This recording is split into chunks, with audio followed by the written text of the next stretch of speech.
কি অবস্থা সবার? আশা করছি সবাই ভালো আছেন। তো আমি গাছের কালারের মেহেদির একটা ভিডিও দিছিলাম, সেখানে অনেকেই কমেন্ট করছেন যে আপু এত ডার্ক কালার কিভাবে হয়েছে।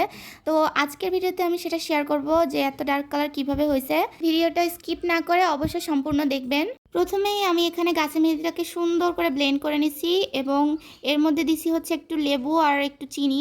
লেবু আর চিনি দিলে মেহেদিটা অনেকক্ষণ হাতের মধ্যে আটকে থাকে, যে কারণে কালারটা অনেক সুন্দর লাগে। তবে আপনাদের হাতের কাছে যদি এটা না থাকে তাহলে আপনারা এটা স্কিপ করতে পারেন।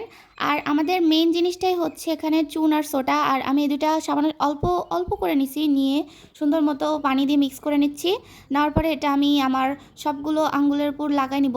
চুন আর সোডা দিলে নখে যদি ময়লা থাকে নখটা সুন্দর মতো পরিষ্কার হয়ে যায়, যেই কারণে চুন আর সোডা দেওয়া হয় মেহেদি দেওয়ার আগে। তো এখানে চুন সোডা দেওয়ার পরে আমি কিছুক্ষণ রেখে নখটা ধুয়ে ফেলছি এবং এখন আমি সুন্দর মতো গাছের মেহেদিটা হাতের মধ্যে সুন্দর করে লাগাই নিচ্ছি। আপনাদের যাদের হাতে গাছের মেহেদির কালার হয় না তারা অবশ্যই টিপসগুলো ফলো করবেন, অনেক সুন্দর কালার হবে আপনাদের হাতে। এই মেহেদির ভিডিওটা অনেকদিন আগের, মানে হচ্ছে ঈদের আগে আমি এই ভিডিওটা করছিলাম, কিন্তু এডিট করার ভয়েস দেওয়ার আলসামত এটা আপলোড দেওয়া হয়নি। পরে দেখলাম আপনারা অনেকেই কমেন্ট করতেছেন যে আপু এটা কবে দিবেন, তাই ভাবলাম যে আপনাদের আর ওয়েট না করিয়ে দিয়ে দিই তাড়াতাড়ি। তো যাই হোক, আমার মেহেদি লাগানো শেষ। আর আমি এটা রাত্রেবেলা দিছিলাম, এই জন্য আমি সারা রাত রেখে দিছি, যেহেতু রোজার মধ্যে দিছিলাম।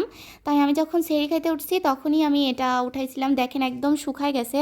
শুকানোর পরেও কিন্তু এটা একদমই ঝরে ঝরে পড়ে যায়নি, কারণ আমি এখানে লেবু আর চিনি ব্যবহার করছিলাম। তো যাই হোক, এইটা হচ্ছে পরের দিন সকালের কালার। আর 2 দিন পরে কিছুটা এইরকম কালার হয়েছিল। আর 2-3 দিন পরে আমাদের এই টিপসটা কিন্তু অবশ্যই ফলো করতে হবে। তো এখানে আমি সামান্য একটু চুন নিছি, আর এই চুনটাকে সুন্দর মতো পানি দিয়ে মিক্স করে নিচ্ছি। আর এটা কিন্তু আমাদের লাগবেই, আপনার যদি মেহেদির ডার্ক কালার করতে চান এইটাই কিন্তু মেইন, এইটা কিন্তু মাস্ট লাগবেই। তো আমি চুনগুলোকে মিক্স করার পরে আমি মেহেদির ওপরে, মানে নখের ওপরে সুন্দর মতো লাগাই নিচ্ছি। আর এটা কিন্তু 2-3 দিন পরেই করতে হবে, মেহেদি লাগানোর 2-3 দিন পরে।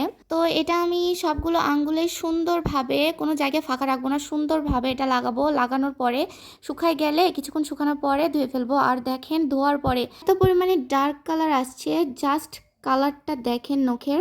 যাদের হাতে কালার হয় না তাদের হাতেও কিন্তু কালার হবে শুধু এই টিপসটা ফলো করলে। আজকের ভিডিওটা যদি আপনাদের কাছে ভালো লাগে অবশ্যই চ্যানেলটি সাবস্ক্রাইব করবেন, লাইক দিবেন। So bye bye.